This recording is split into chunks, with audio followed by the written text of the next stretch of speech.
भारत का पड़ोसी देश नेपाल इस वक्त एक उग्र आंदोलन की चपेट में है। इस प्रदर्शन की अगुवाई जेन जी यानी 18 से 30 साल के युवा कर रहे हैं। नेपाल में सोशल मीडिया पर बैन और सरकार के भ्रष्टाचार के खिलाफ 12,000 से ज्यादा युवा प्रदर्शनकारी सुबह नेपाल के संसद भवन परिसर में घुस गए, जिसके बाद सेना को कई राउंड फायरिंग तक करनी पड़ी। कई लोगों की इस दौरान मौत भी हो गई, तो वहीं कई सैकड़ों लोग घायल भी हुए। तस्वीरों में आप देख सकते हैं कि यह प्रदर्शन कितना उग्र है। नेपाल के इतिहास में संसद में घुसपैठ का ये पहला मामला है, लेकिन ये सब कुछ सिर्फ और सिर्फ नेपाल में सोशल मीडिया प्लेटफॉर्म्स पर लगे बैन के चलते हुआ। तो यहाँ ये जानना जरूरी हो जाता है कि आखिर नेपाल में फेसबुक, यूट्यूब, इंस्टाग्राम जैसे सोशल मीडिया प्लेटफॉर्म क्यों बैन हुए और इसके चलते वहाँ के युवाओं को क्या नुकसान झेलना पड़ रहा है। असल में नेपाल सरकार ने सोशल मीडिया के कई प्लेटफॉर्म्स बंद कर दिए हैं।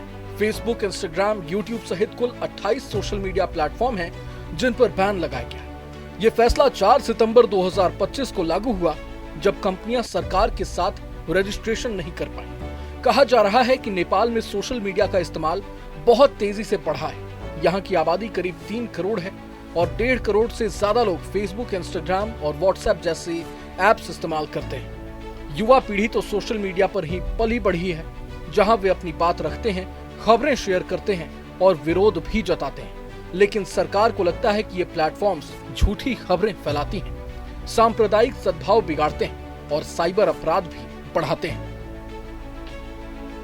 इसलिए 2023 में सरकार ने सोशल मीडिया उपयोग नियमन निर्देशिका 2080 जारी की, जिसमें सभी प्लेटफॉर्म्स को नेपाल में रजिस्टर कराना जरूरी बनाया गया। रजिस्ट्रेशन के लिए कंपनियों को लोकल ऑफिस खोलना, शिकायत अधिकारी रखना और नियमों का पालन करना था। सरकार ने कई बार नोटिस दिए, लेकिन बड़ी कंपनियां जैसे मेटा और गूगल ने इसे अनदेखा किया। आखिरकार 28 अगस्त 2025 को 7 दिन की डेडलाइन दी गई, जो 4 सितंबर को खत्म हुई। कंपनियां नहीं मानी तो नेपाल टेलीकॉम अथॉरिटी ने इंटरनेट प्रोवाइडर्स को आदेश दिया कि इन ऐप्स को ब्लॉक कर दें। कुछ ऐप्स जैसे टिकटॉक और वाइबर ने रजिस्टर किया, इसलिए वे अभी भी चल रहे हैं, लेकिन 26 अन्य ऐप्स पर बैन लग गया। ये बैन नेपाल के सुप्रीम कोर्ट के एक फैसले पर आधारित है, जो 17 अगस्त 2025 को आया। कोर्ट ने कहा कि ऑनलाइन प्लेटफॉर्म्स को रजिस्टर कराना जरूरी है, ताकि फेक न्यूज रोक सकें और जिम्मेदार बने। नेपाल के पीएम केपी शर्मा ओली की सरकार ने इसे लागू किया, लेकिन आलोचक कहते हैं कि ये अभिव्यक्ति की आजादी पर हमला है। बता दें कि नेपाल में पहले भी टिकटॉक पर बैन लगा था नवंबर 2023 में, लेकिन 9 महीने बाद इसे हटा लिया गया जब कंपनी ने रजिस्टर किया। तो हो सकता है कि इस बार जिन ऐप्स पर बैन लगा है वो भी हट जाए, अगर वो कंपनियां रजिस्टर करने के लिए राजी हो जाएं, लेकिन हम इस बात की पुष्टि नहीं करते।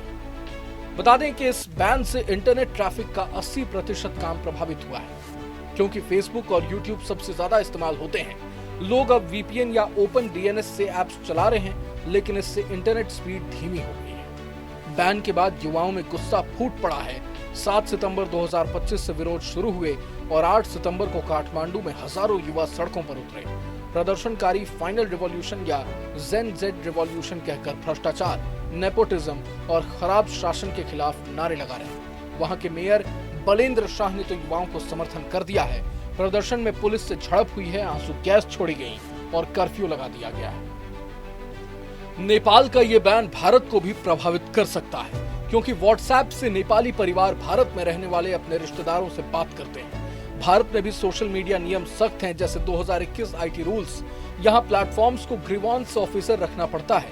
भारत ने 2020 में टिकटॉक बैन किया था, जो नेपाल के फैसले से मिलता जुलता है। लेकिन भारत में बैन से लोकल ऐप्स बढ़े, जैसे शेयर चैट। चिंता की बात तो ये है कि बैन से अर्थव्यवस्था प्रभावित होगी, क्रिएटर्स की कमाई रुकेगी, पर्यटन घट सकता है क्योंकि सोशल मीडिया से प्रमोशन होता है। इंटरनेट प्रोवाइडर्स को नुकसान होगा क्योंकि ट्रैफिक कम हुआ है। लेकिन सरकार कहती है कि ये लंबे समय के लिए बेहद ही अच्छा कदम है।